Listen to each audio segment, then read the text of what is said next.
I'm playing around with different ways of setting up my ladders for plants to be plant shelves.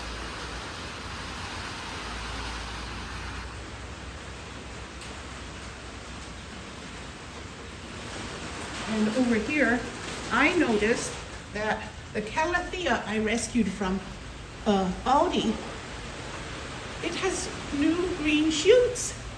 I'm so excited. I can't believe it. Here, I paid 99 cents for it. It was nearly dead. So I gave it a chance. I wasn't sure if I should give up or not. But there it is. It's got 2 new leaves. I'm hoping it will get big and healthy for me. Inshallah. And I've been rearranging the garden here with this repurposed swing that I got from the junkyard in Millington. That is a real old-fashioned junkyard where it has all the junk that you could possibly dream of. And I didn't see the swing. The swing frame, I had picked up the door, and then she asked me if there was anything else I was looking for, and I said, well, do you have a swing frame? No swing, just the frame. And she did. She had it. I got it for $12. And I put a stick up there that it's narrow. It's narrow enough. The diameter is small enough that I can hang pots on it. But I use zip ties to attach it to the little swing hook. And because the top of the swing is too fat to hang pots on it. So I'm hanging them over that stick.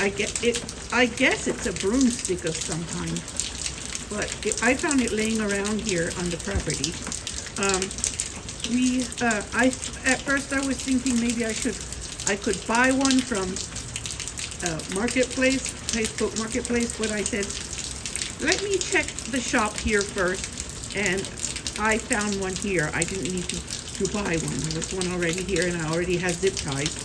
So I fixed it, and there it is. And I've got plants hanging here, and I'm going to repot some of the smaller plants I have and hang them out here along the top railing.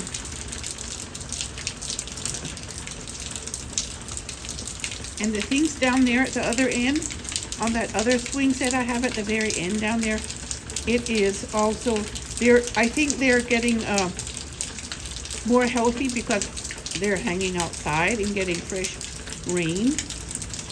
And over there too, they're getting fresh rain because they love rainwater. They prefer it over faucet water and do better when they get rainwater. I already planted herbs in this section. I planted some parsley and dill in this bed, and in the next bed I planted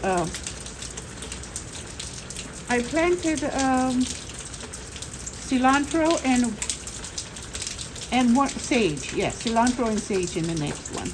So these 2 beds here have been sowed with seeds, and I'm trying to fix this side along the wall of the house. I want to put some more dirt here and make it soft and fluffy. And then I want to plant eggplant seeds here. I just want a row of eggplant here because I really love eggplant. And the sweet peppers, I think they need to go on a different side of the house. One cement block over there has some things planted in it already. I planted seeds my mom gave me. They were called Love in a Pot.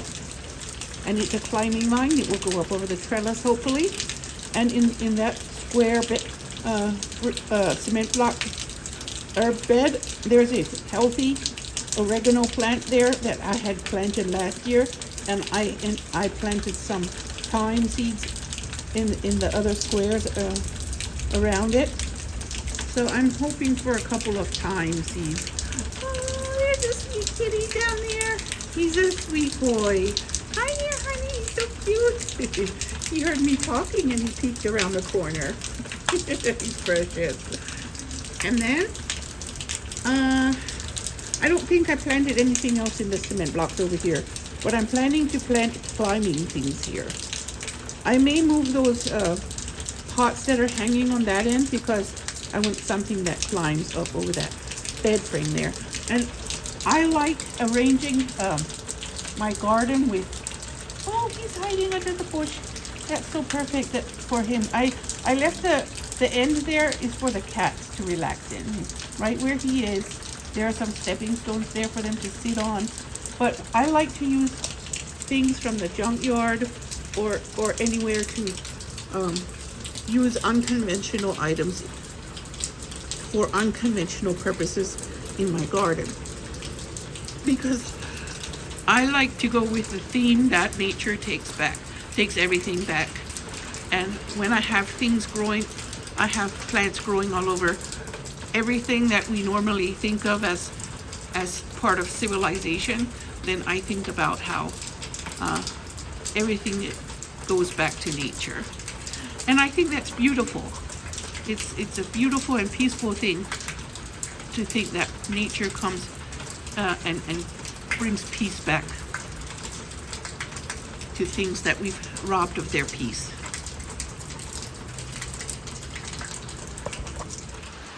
So I'm sitting in my little oasis and I am listening to the rain,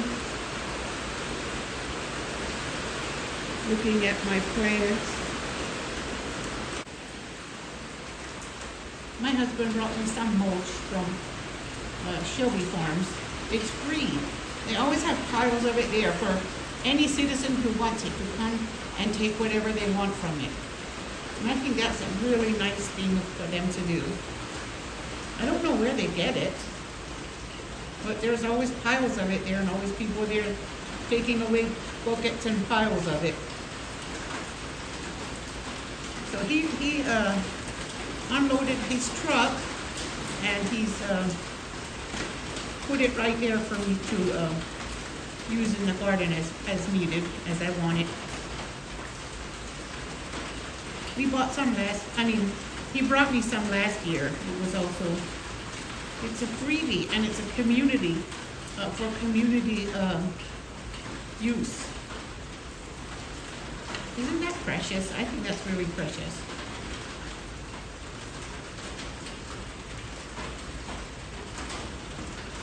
I don't know if it's ground up trees or compost or a mixture of the two, I don't know. Or if it's manure from the animals that live at Shelby Farms, I'm not sure.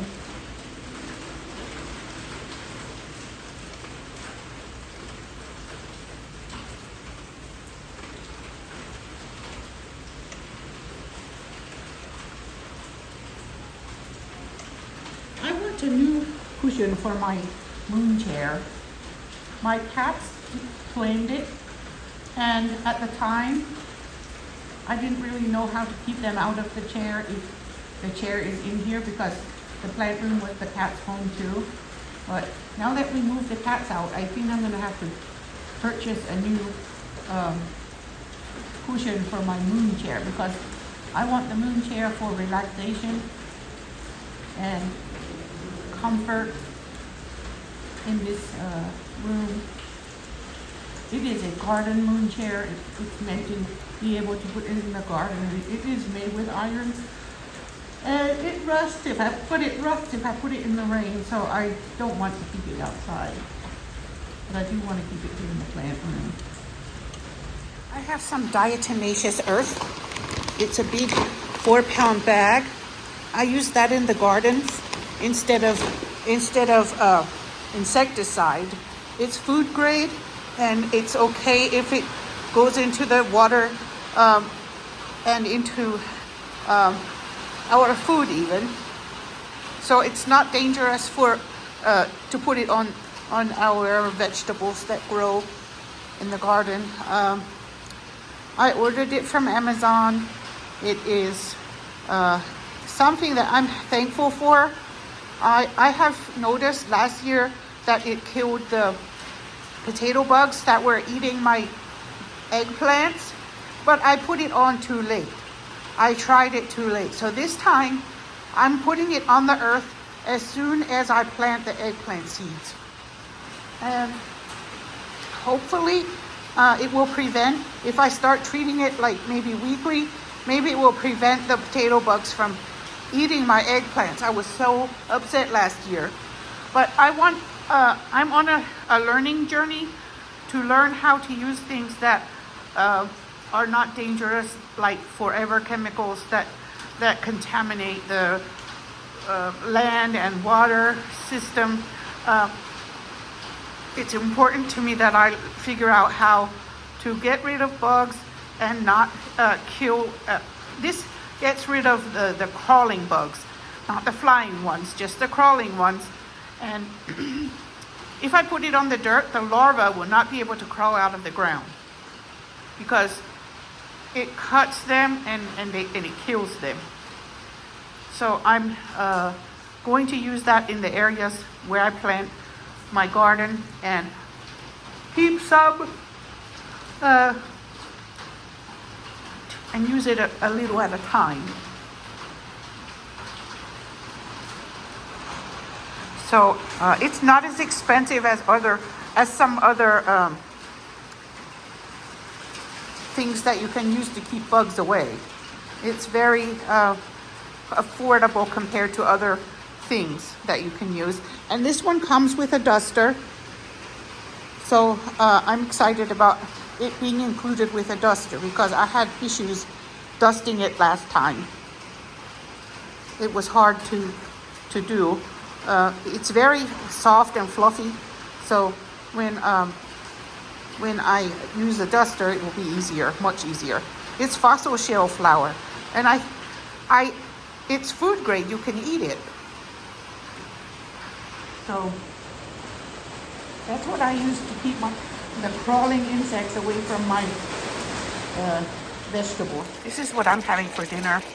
That is roasted chicken, and I am tossing it in some sugar-free barbecue sauce. And I put a few drops of Bodak sauce in it from the super spicy noodles. Oops. I want it to really soak into the chicken, so I'm cooking it a little.